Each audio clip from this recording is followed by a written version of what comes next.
आज पुनः हम श्रेष्ठ जीवन के निर्माण पर बातचीत करेंगे। आज का विषय भी यही है कि श्रेष्ठ जीवन निर्माण ही एक अच्छे समाज की आधारशिला बनती है। अभी जब हम बात करते हैं कि समाज अच्छा नहीं है, समाज में बुरे लोग हैं, समाज में अच्छे लोग नहीं हैं, समाज रहने के लायक नहीं है, तो इस विषय को हमें समझना चाहिए कि समाज किन से बना है। अगर समाज में ये सब बातें हैं तो समाज को किसने बनाया है। जो भी समाज बना है उसमें हमारी भूमिका यदि है तो क्या है, और नहीं है तो क्यों नहीं है। तो कल मैंने कुछ बिंदुओं पर चर्चा की थी, आज उन्हीं पर चर्चा करते हुए बात को थोड़ा और विस्तार देंगे। तो सबसे पहला विषय तो यही था कि बुद्धिस्ट होने के नाते, बौद्ध धर्म के अनुयायी होने के नाते हमें अपने आचरण को, वाणी को, स्वभाव को श्रेष्ठ बनाना चाहिए। हमें शील संपन्न होकर के एक श्रेष्ठ जीवन को समझना चाहिए। आपके स्वभाव से, व्यवहार से, वाणी से लोग कहने लगे कि बौद्ध ऐसे होते हैं, ये बौद्ध व्यक्ति है, ये सदाचरण वाला है, ये श्रेष्ठ आचरण वाला है, इनका स्वभाव अच्छा है। तो जो व्यक्तिगत श्रेष्ठता है, व्यक्तिगत जो श्रेष्ठता के मापदंड हैं, वे ही हमारे जीवन को श्रेष्ठ बनाते हैं। अगर मैं बौद्ध धर्म की बात ना करूं तो हम देखते हैं कि अभी तक जितने भी लोग बातें करते हैं जीवन के बारे में, वे खान पान की बातें करते हैं, रहन सहन की बातें करते हैं, एकेडमिक एजुकेशन की बातें करते हैं, कैसा मकान है, छोटा है, बड़ा है, उसकी बात करते हैं, विवाह शादी में क्या दिया क्या लिया इसकी बात करते हैं, लड़का क्या कर रहा है, बच्चे कहाँ पढ़ रहे हैं उसकी बात करते हैं। ये सारी बातें तो जीवन के अभिन्न अंग हैं, चलती रहती है। ये तो एक प्रक्रिया है जीवन को आगे बढ़ाने की। लेकिन विषय समाज निर्माण का है तो स्वाभाविक रूप से जीवन से शुरू होता है। जब हम शील संपन्नता के दौर से आगे गुजरते हैं, शीलों का अभ्यास करते हैं, खान पान, रहन सहन ठीक ढंग से बना लेते हैं, तब हमारा विषय आचरण का शुरू होता है। एक तो व्यक्तिगत बात है, व्यक्तिगत जीवन की बात है, एक ऐसा जीवन जो दूसरों को भी प्रभावित करता है। जैसे हम धर्म का अध्ययन करते हैं तो पहली बात जो हम समझते हैं, पहली बात वो ये है कि जो धर्म के दो केंद्र महाकारुणिक बुद्ध ने बताए, वो दोनों ही धर्म के आधार हैं। दूसरे शब्दों में मैं कह सकता हूं, जो धर्म का आधार है वही समाज का आधार भी है। क्योंकि हम जानते हैं कि धर्म एक सामाजिक वस्तु है, भले इसका प्रभाव व्यक्तिगत है, आचरण व्यक्तिगत है, लेकिन आचरण कभी भी व्यक्तिगत नहीं रहता। आचरण दूसरे के साथ मिले हुए प्रभाव से ही मापा जा सकता है। कोई व्यक्ति अच्छे आचरण का है या बुरे आचरण का है, इसका मापदंड तभी पता चलता है जब वो व्यक्ति दूसरे व्यक्ति के संपर्क में आता है। किसी व्यक्ति की वाणी मधुर है या कटु है, कोई व्यक्ति सच बोलने वाला है या झूठ बोलने वाला है, ये तभी पहचान में आता है जब वो व्यक्ति दूसरे व्यक्ति के साथ संबंध स्थापित करता है। जब कोई व्यक्ति सच बोलने वाला है या झूठ बोलने वाला है, तभी पता लगता है जब वो दूसरे व्यक्ति के साथ संबंध में आता है। तो ये धम्म की एक आधारशिला है, पहली आधारशिला है कि जहां भी दो व्यक्ति मिलते हैं, उन दोनों व्यक्तियों के बीच संबंध की आवश्यकता होती है। अगर वो संबंध अच्छा है तो वो सुखदायी होगा, अगर वो संबंध बुरा है तो दुखद होगा। अब संबंध दुखद है तो स्वाभाविक रूप से वह समाज निर्माण की प्रक्रिया को बाधित करेगा, और यदि संबंध सुखद है तब वह समाज निर्माण की प्रक्रिया को सुंदर बनाएगा। तो जब हम समाज निर्माण की बात करते हैं तो सबसे पहले समाज बनता कब है? जब दो या दो से अधिक लोग मिलते हैं, लोग इकट्ठे होते हैं, एक दूसरे के साथ व्यवहार करते हैं, एक दूसरे के साथ वार्तालाप करते हैं, एक दूसरे के सहयोग से जीवन यापन करते हैं, एक दूसरे के लिए काम करते हैं, एक दूसरे की आवश्यकताओं की पूर्ति करते हैं, जीवन यापन के साधनों में सहयोग करते हैं। सब मिलकर के जो एक आचरण निर्मित होता है, एक वातावरण निर्मित होता है, जहां सभी लोग एक दूसरे से सुखद अनुभूति करते हैं, एक दूसरे से सुरक्षा अनुभव करते हैं, एक दूसरे से अपने आप को सुरक्षित समझते हैं, वो भाव समाज को निर्मित करता है।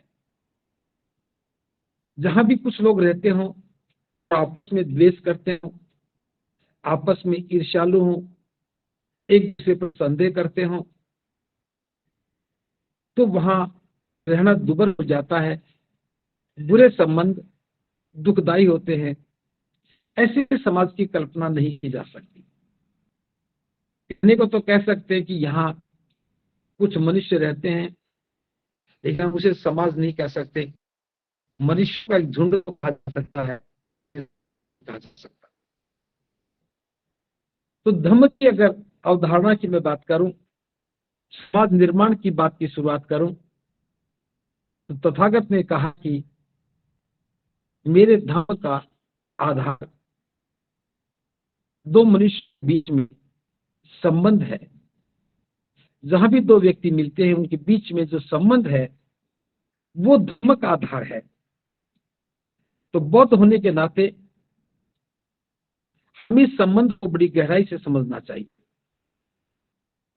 अब ये संबंध जब बनता है तो इसमें वाणी, हमारा व्यवहार, हमारा स्वभाव महत्वपूर्ण होता है। पहली प्रक्रिया तो वाणी से ही शुरू होती है। वाणी से हमारा स्वभाव बनता है और हमारा व्यवहार निर्मित होता है। वाणी, स्वभाव और व्यवहार के वाले व्यक्ति के साथ एक संबंध मिलता है। तो अब इस बात के महत्व को थोड़ा और गहराई से समझिए। जब लोगों के बीच संबंध की बात करते हैं तो वहां स्वभाव और व्यवहार होता है। वाणी विचारों से बनती है। अगर हम विचार सुंदर है, सोचने का तरीका सुंदर है, शब्दों की कल्पना है, सुंदर शब्द बनते हैं, वाणी में मधुरता आ जाती है। जब हम सुंदर शब्द बोलेंगे, मधुरता होगी, वाणी में विनम्रता होगी, और मधुरता और विनम्रता, तो जैसा हम सोचते हैं वैसा हमारा व्यवहार निर्मित होता है, वैसा हमारा स्वभाव निर्मित होता है। यानी कि स्वभाव, व्यवहार और वाणी के लिए, इसको प्रभावी बनाने के लिए हमारे मन के विचार हैं वो श्रेष्ठ होने चाहिए, सुंदर होने चाहिए, कल्याणकारी होने चाहिए। हमारे मन में दूसरों के प्रति कल्याण की भावना होनी चाहिए। ये सब होगा तभी हमारी वाणी में सुंदरता, मधुरता, स्वभाव, व्यवहार अच्छे बनने की प्रक्रिया यहीं से शुरू होती है। तो बौद्ध बनना ही काफी नहीं है। बौद्ध बनने के साथ अपने स्वभाव को, अपनी वाणी को, अपने व्यवहार को भी एक श्रेष्ठता की ओर निर्मित करना है, ताकि जो भी हमारे संपर्क में व्यक्ति आए, चाहे हमारे पड़ोस में रहने वाला है, चाहे हमारे साथ कारोबार करने वाला है, नौकरी करने वाला है, या यात्रा में चलने वाला मुसाफिर है, कोई भी व्यक्ति हमारे संपर्क में आया, कितनी भी देर के लिए आया, उसके साथ हमारा व्यवहार सुंदर होना चाहिए। और ये सुंदर व्यवहार मधुर संबंध स्थापित करता है। तो आप देखेंगे कि जब बुनियाद में सुंदरता है, मधुरता है, बुनियाद में कल्याण की भावना है, तो संबंध के आधार में कल्याण की भावना आ गई। जब सामने वाला व्यक्ति विनम्रता से बात करता है, तो दूसरा व्यक्ति भी उसका जवाब विनम्रता में देता है। सामने वाला व्यक्ति जब प्रसन्नचित भाव के साथ बात करता है, तो दूसरा व्यक्ति भी प्रसन्नचित भाव में ही उसका उत्तर देता है। यानी कि जैसा हमने जिस स्वभाव के साथ, जिस व्यवहार के साथ, जिन शब्दों के साथ हमने वार्तालाप की, वो सब उस संबंध को बनाने में अपनी एक महत्वपूर्ण भूमिका निभाता है। तो जहां संबंध मधुर होते हैं, वहां एक सुखद वातावरण निर्मित होता है। अगर वर्तमान संदर्भ में मैं बात करूं, तो प्रत्येक व्यक्ति समाज से दुखी है, समाज की बुराई करता है, पड़ोसी की बुराई करता है, परिवार की बुराई करता है, परिवार के सदस्यों की बुराई करता है। जहां भी अवसर मिलता है बस एक ही बात करता है कि सभी लोग बुरे हैं, वो भी बुरा है, वो भी बुरा है, वो भी बुरा है। इसका कारण यही है, हमने अपने आप को निर्मित नहीं किया, हमने अपने आप को श्रेष्ठ नहीं बनाया। जब व्यक्ति अपने आप को श्रेष्ठ बनाने के क्रम में लगा रहता है, काम में लगा रहता है, तब उसके पास समय नहीं होता कि वे दूसरे की गलतियों को, दूसरे की कमियों को गहराई से खोजने लगे। तो इस बात को गंभीरता से समझना चाहिए। प्रत्येक बौद्ध व्यक्ति को यह बात समझनी चाहिए, हमें अगर श्रेष्ठ समाज का निर्माण करना है, तो चुगली और निंदा के दौर से अपने आप को बाहर निकालें। अगर किसी व्यक्ति में कमी या कमजोरी देख रहे हो, उसे सार्वजनिक करने की बजाय उस व्यक्ति के साथ मित्रता का संबंध करते हुए, इस बात का विश्वास दिलाते हुए कि मैं जो बता रहा हूं इससे तुम्हारा भला होने वाला है, इसलिए इस बात को मैंने अनुभव किया है, आप भी समझ लें तो आपका भला होगा। जब किसी व्यक्ति के कल्याण की भावना के साथ हम बात करते हैं, तो वो व्यक्ति हमारी किसी बात का बुरा नहीं मानता है। और जब हम किसी की प्रतिष्ठा को ठेस पहुंचाते हुए वही बात कहते हैं, तो फिर वो व्यक्ति बुरा मानने लगता है। तो धर्म की पहली आधारशिला संबंध से शुरू होती है। तो प्रत्येक बौद्ध अनुयायी को एक दूसरे व्यक्ति के साथ संबंध बनाते हुए बहुत गंभीरता के साथ इसे समझना चाहिए और अपने आचरण को श्रेष्ठ बनाना चाहिए। संबंध बनाने में हमारा मकसद भी होना चाहिए। अगर हमने जो संबंध बनाए वो संबंध के पीछे हमारा उद्देश्य कुशल कर्म है, तब निश्चित रूप से वह दूसरे लोगों के लिए कल्याणकारी होगा। कुशल कर्मों की आधारशिला कल्याण की भावना के साथ ही रखी जाती है। और यदि हमारे मन में छल कपट है, हमारे मन में लोभ की आकांक्षा है, द्वेष का भाव है, तो फिर हम जो भी बोलेंगे, जो भी संबंध बनाएंगे, उस संबंध के पीछे कुटिलता होगी, कटुता होगी, और वो अकुशल कर्म ही होगा। और अकुशल कर्म करने से दूसरे का अहित तो होता होता है, हमारे जीवन की अपनी श्रेष्ठता भी खंडित हो जाती है। तो आप समझ सकते हैं, समाज निर्माण की प्रक्रिया में श्रेष्ठता का होना जितना महत्वपूर्ण है, उससे ज्यादा हमारे कर्म क्या हैं, हम किस मनोभाव के साथ बात कर रहे हैं, किस उद्देश्य की पूर्ति के साथ हम ये शब्द बोल रहे हैं, तो निश्चित रूप से हमारे सारे कर्म कुशल ही होने चाहिए। हमें निरंतर कुशल कर्मों का संपादन करना चाहिए। जब हम कुशल कर्मों का संपादन करते हैं तो सामने वाले व्यक्ति का उद्देश्य भी कुशल कर्म हो जाता है।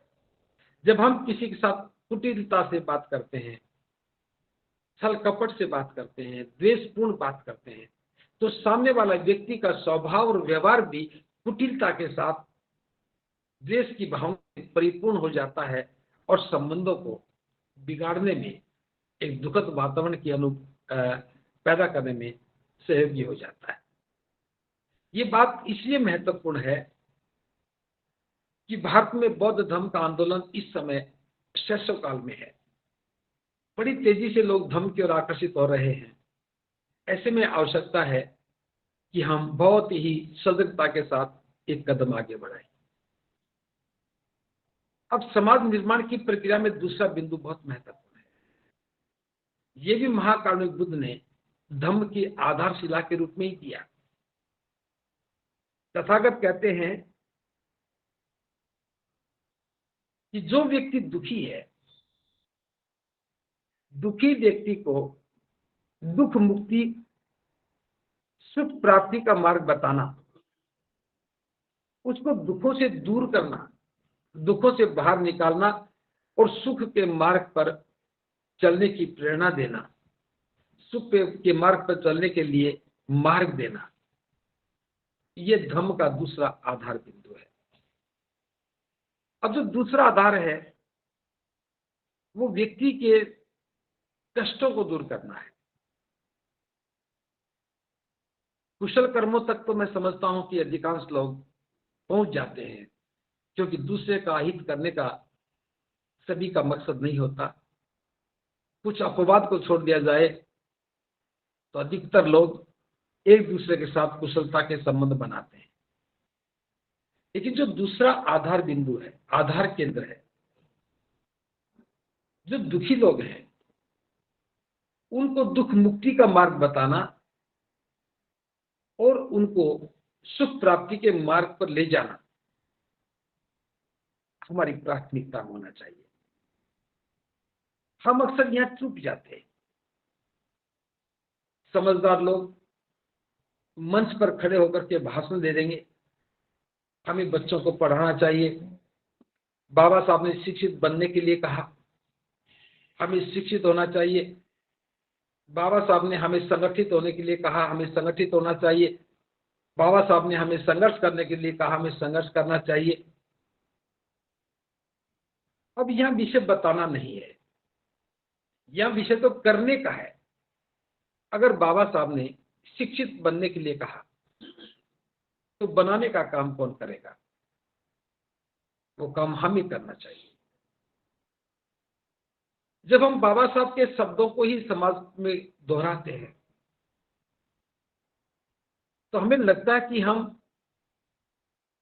बाबा साहब की मिशन का काम कर रहे हैं।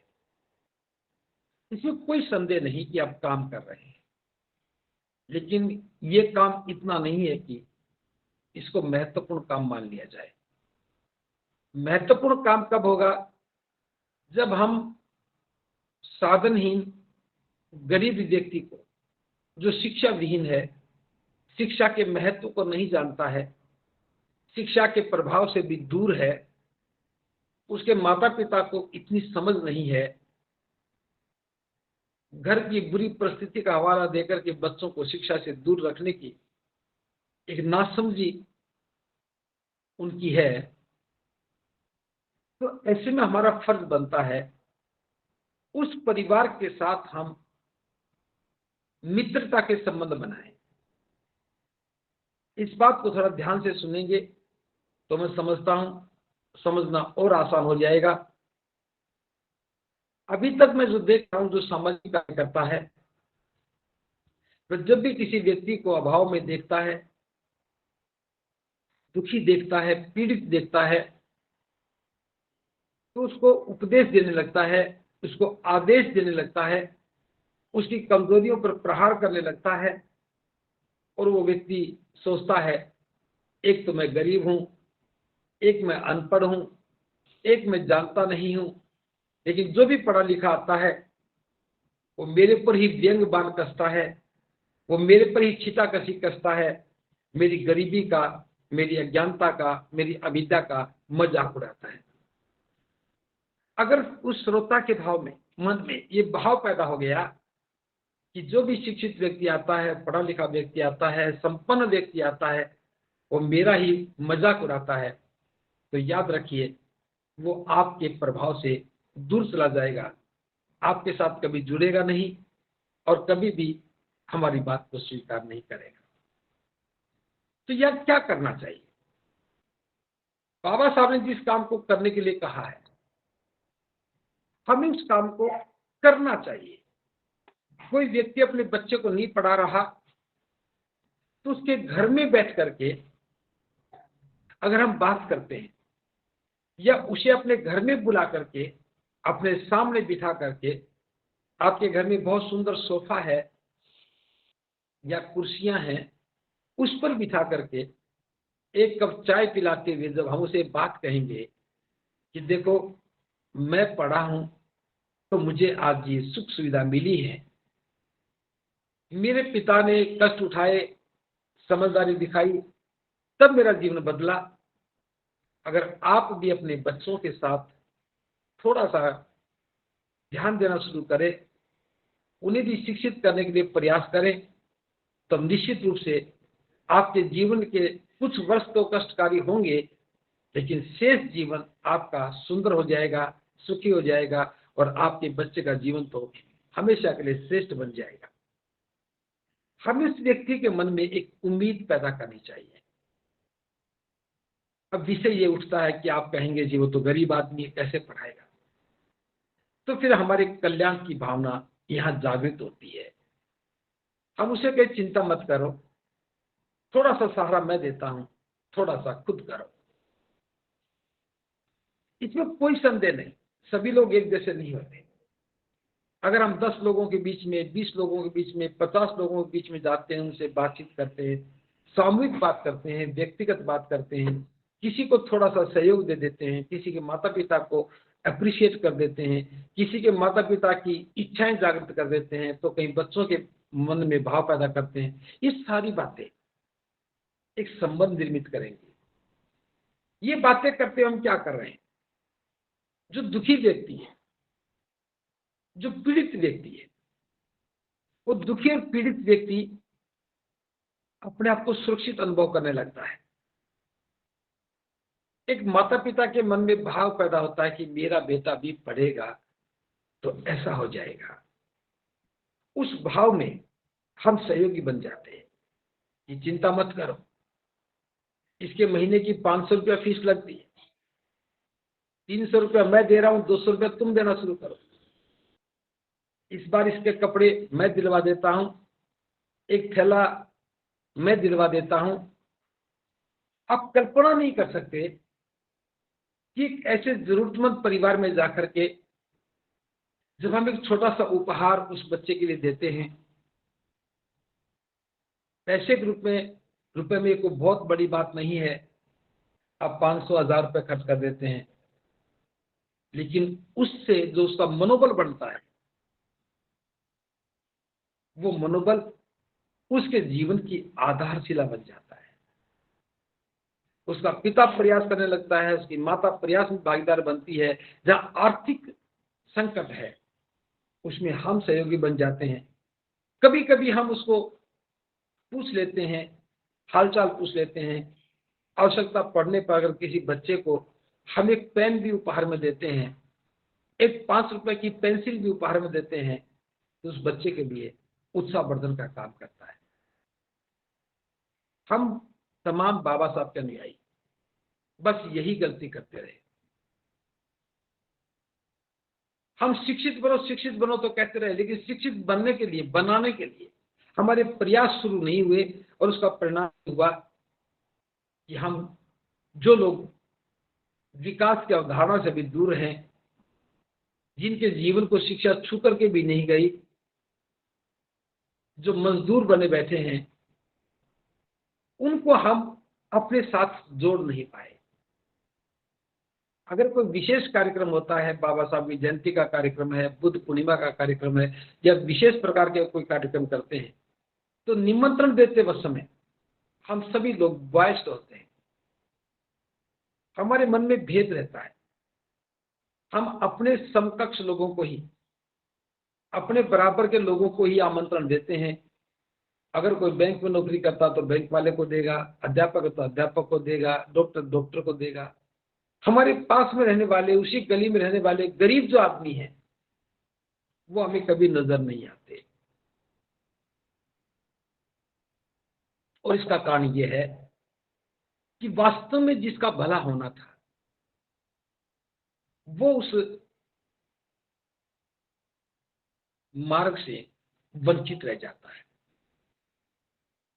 बाबा साहब ने दीक्षा लेने के बाद जो हमें संदेश दिया था, उसमें बहुत स्पष्ट कहा कि एक अमीर व्यक्ति है, संपन्न व्यक्ति है, धनवान व्यक्ति है, उसे धर्म की आवश्यकता नहीं है, क्योंकि उसके जीवन की सभी आवश्यकताएं धन से पूरी हो जाती हैं। उसके पास नौकर चाकर हैं, उसके पास गाड़ी बंगला है, धन की कोई कमी नहीं। जहां भी आवश्यकता होती है वो धन खर्च करता है और सुख पाता है। लेकिन गरीब आदमी के पास सुख का कोई साधन नहीं है। उसकी दरिद्रता कि उसके लिए अभिशाप बन जाती है। तो ऐसे व्यक्ति को धर्म से एक बड़ा सहारा नजर आता है, वो धर्म पर विश्वास करने लगता है, और धर्म में विश्वास करता है, शास्त्रा में विश्वास करता है। उसे लगता है अब तो मेरा काम हो जाएगा, महाकारुणिक बुद्ध मेरे निवेदन को सुनेंगे, उनकी अनुकंपा मुझ पर होगी तो मेरा कल्याण हो जाएगा। देखिए, जो हम कहते हैं कि तथागत की अनुकंपा हो, हम आपके लिए कामना करते हैं। हम कामना क्या करते हैं? हमारी कामना का अर्थ क्या है? जब हम किसी को कहते हैं कि हम आपके लिए कामना करते हैं, सुख समृद्धि की कामना करते हैं, तो इसका मतलब है हम अपने मनोभाव के साथ उसके मन में विश्वास पैदा करते हैं कि आपका जीवन श्रेष्ठ बनेगा, तथागत की अनुकंपा बनी रहेगी, आप सुखी रहोगे, आप श्रेष्ठ जीवन पथ के मार्ग पर आगे बढ़ोगे। तो ऐसे ही जब कोई व्यक्ति धर्म पर भरोसा करता है, अपने शास्त्रा पर विश्वास करता है, तो उसके मन में विश्वास पैदा होता है। ये विश्वास आशा में बदलता है। आशा उत्साह को जन्म देती है, और वो उत्साह उसके जीवन को, उसके मन को, शरीर को गतिशील करता है, और ये गतिशीलता उसे संकट से बाहर निकाल देती है। अगर हम धम्म के प्रभाव में इस बात को समझेंगे, तो हमें ये बात समझ में आएगी कि हमारा तथागत के प्रति विश्वास ही हमें मजबूत बना देता है, और हर परिस्थिति से, हर बुरे दौर से बाहर निकलने की प्रेरणा दे देता है। जैसे गरीब व्यक्ति के पास बीमार व्यक्ति के लिए दवा के पैसे नहीं होते, तो कभी नहीं सोचता कि मेरे पास दवा के पैसे नहीं है, अब मेरा जो प्रियजन है बीमारी से मर ना जाए। उसका किस पर विश्वास है? उसे प्रार्थना करता है, उसे कुछ न कुछ मानता है, कि मेरा बेटा ठीक हो जाएगा, मेरा पति ठीक हो जाएगा, मेरा पिता ठीक हो जाएगा तो मैं ये करूंगा, और सोचता कि मैंने ऊपर वाले को कह दिया। बुद्ध को मानने वाला सोचता कि मैंने तथागत से निवेदन कर लिया, अब मुझे कोई चिंता नहीं, अब मेरा बेटा ठीक हो जाएगा या मेरा प्रियजन ठीक हो जाएगा। और स्वाभाविक रूप से ठीक होता है। क्यों होता है? क्योंकि जब हमारा मन आशान्वित होता है, जब भी किसी व्यक्ति का मन आशान्वित होता है, आशा से भरपूर होता है, तो उसके अंदर उत्साह पैदा होता है, और उत्साहित मन में प्रतिरोधक क्षमता उत्पन्न होती है, अंदर की बीमारी से लड़ने लगती है, और हमारा उत्साहित मन, यूं कहें कि हमारे शरीर के अंदर, रक्त के अंदर श्वेत रक्त कणिकाएं हैं, उनको ताकत देता है कि अब मैं ठीक हो जाऊंगा। ये कहना ही जो बीमारी के जीवाणु हैं उन पर हमारी श्वेत रक्त कणिकाएं ताकत के साथ अटैक करती हैं। ये मैं वैज्ञानिक भाषा में बात कर रहा था। सामान्य भाषा में बात करूं, हमारा उत्साहित मन हमारी प्रतिरोध क्षमता को मजबूत कर देता है और ठीक हो जाते हैं। ऐसे में अगर आप साथ खड़े हैं, आप उसके घर पर बैठे हैं, उसको हौसला देते हैं, तो निश्चित रूप से उसे लगेगा कि संकट के दौर में मैं अकेला नहीं हूं, मेरे साथ कोई खड़ा है। इसलिए जो गरीब व्यक्ति है, जो पीड़ित व्यक्ति है, जो दरिद्र हैं, आर्थिक संकट से जूझ रहे हैं, ये शारीरिक की बीमारी के शिकार हैं, हमें कल्याण की भावना के साथ उनका सहयोगी बनना चाहिए। अभी तक ये अध्याय शुरू नहीं हुआ। अगर हमें श्रेष्ठ जीवन निर्माण की भूमिका पर काम करना है, तो आप सोचिए कि महाकारुणिक बुद्ध की अनुकंपा से आपको अवसर मिला है किसी का कल्याण करने का। जब आपके अपने घर में कोई बीमार होता है तो हो सकता है 10,000 रुपया खर्च हो जाए, 20,000 हो जाए, 50,000 खर्च हो जाए, और हो सकता है इससे ज्यादा खर्च हो जाए। फिर क्या करते हैं? क्या कोई एक्सक्यूज है? नहीं है। बस इतना ही सोचना है, मेरा परिवार स्वस्थ है, तथागत की बड़ी अनुकंपा है कि मेरे घर में कोई बीमार नहीं है, लेकिन मेरे पड़ोसी के घर में कोई बीमार है, दूसरी बस्ती में वो व्यक्ति बीमार है, तो क्यों ना उसका सहारा बनूं। अगर हम थोड़ा सा सहारा बनते हैं, उसके जीवन की एक उम्मीद बन जाते हैं, और वो बीमारी से बाहर निकल जाता है, वो निश्चित रूप से बुद्ध के धम्म का अनुगामी बन जाता है। आपने किसी को बौद्ध बनने के लिए नहीं कहा, आपने किसी को किसी के विरुद्ध काम करने के लिए नहीं कहा, आपने अपने कुशल कर्मों से, अपनी दान पारमिता के प्रभाव से,